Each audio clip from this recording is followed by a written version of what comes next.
Have you ever met someone so kind and polite that they just seem to make the world a little brighter?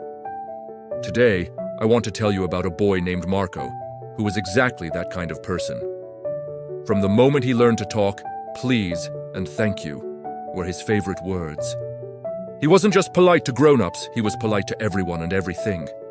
He'd say excuse me to a chair he bumped into and thank you to the automatic doors at the grocery store.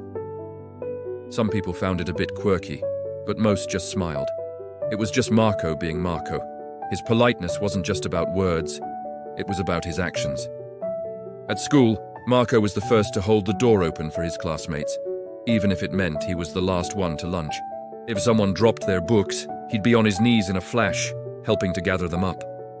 He always shared his snacks, making sure everyone who wanted a piece got one before he took any for himself. His teacher, Mrs. Davison, often said that having Marco in her class was like having a little ray of sunshine. He never interrupted, always raised his hand, and listened with genuine interest when others spoke. One rainy Tuesday, something happened that showed everyone the true power of Marco's kindness. The school was having its annual bake sale to raise money for new library books. Everyone was excited, especially Marco, who loved to read. He'd brought in a dozen of his mom's famous chocolate chip cookies. The gym was buzzing with activity, filled with the sweet smell of brownies and cupcakes. Marco was standing by his little table when a new student, a shy boy named Leo, accidentally tripped and sent his entire tray of beautifully decorated cupcakes tumbling to the floor.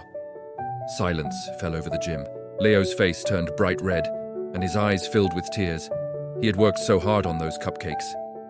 Some kids started to snicker, pointing at the messy pile on the floor. Leo looked like he wanted the ground to swallow him whole. But before anyone else could say a word, Marco was by his side. He didn't laugh or stare. Instead, he knelt down and said softly, "It's okay. Accidents happen. Let's see if we can save any." He carefully picked up a couple of cupcakes that had landed right side up. Then Marco did something that surprised everyone.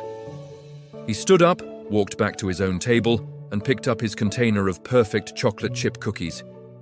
He brought them over to Leo's table and placed them right next to the few salvaged cupcakes. He smiled at Leo and said, "We can sell our treats together. Your cupcakes look amazing, and my mom's cookies are pretty good too. We'll make a great team." The kids who had been snickering fell silent, their faces showing a mix of surprise and shame. Leo looked up at Marco, a small, grateful smile replacing his tears. He nodded, and together, they started selling their baked goods.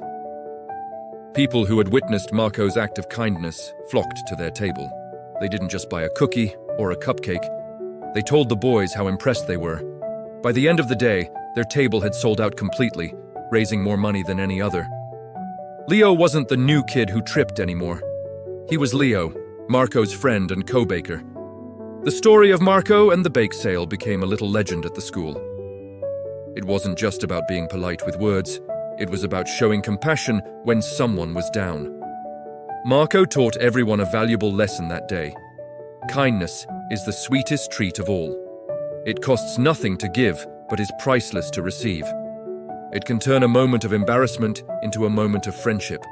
So the next time you see someone in a tough spot, think of Marco. A simple act of kindness, a gentle word, can make all the difference in the world. Thank you so much for watching and listening to Marco's story. If it brought a smile to your face, consider liking this video and subscribing for more stories that warm the heart. Until next time, remember to be kind. To be